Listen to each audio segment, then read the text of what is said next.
Tara, luto tayo. Sizzling chicken. Hindi lang siya basta chicken. Bali, balat siya ng manok na inalis lang natin siya sa pastil. Ito mga kailangan nating ingredients. Bawang. Wala pa itong bawang. Sibuyas, sili, bell pepper, lara, white onion, mayo, paminta, asin, liquid seasoning. Yun lang yung mga kailangan natin. Hiwa-hiwain lang natin sila sa maliliit. Depende tansyahin nyo na lang kung anong gusto nyong size. Pero ako gusto ko maliliit para madaling kainin. Paghaluloy natin siya sa mixing bowl. Lagyan natin ng sili. Sunod natin ng bell pepper.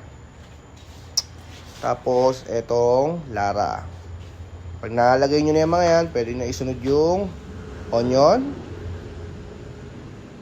Then, mayo. Tansyahin nyo na lang kung gaano karami. Pwede kayo magdagdag, pwede kayo magbawas. Depende talaga yan sa panlasa nyo. Kayo naman ng kakain, so kayo nakakalam kung anong lasa ang gusto nyo. Asin, paminta. Siyempre hindi mawawala dyan, sabor. Liquid seasoning, baka naman. Hindi, joke lang.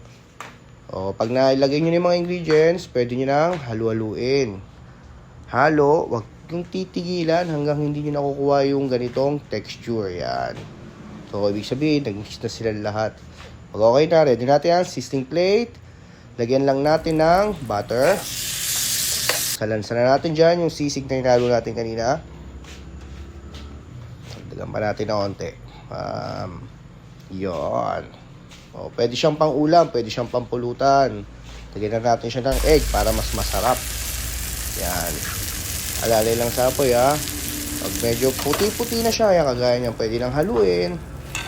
Pwede siyang pampulutan, pwedeng pang ulam. O ano pang hinihintay nyo guys? Tara, kain na tayo.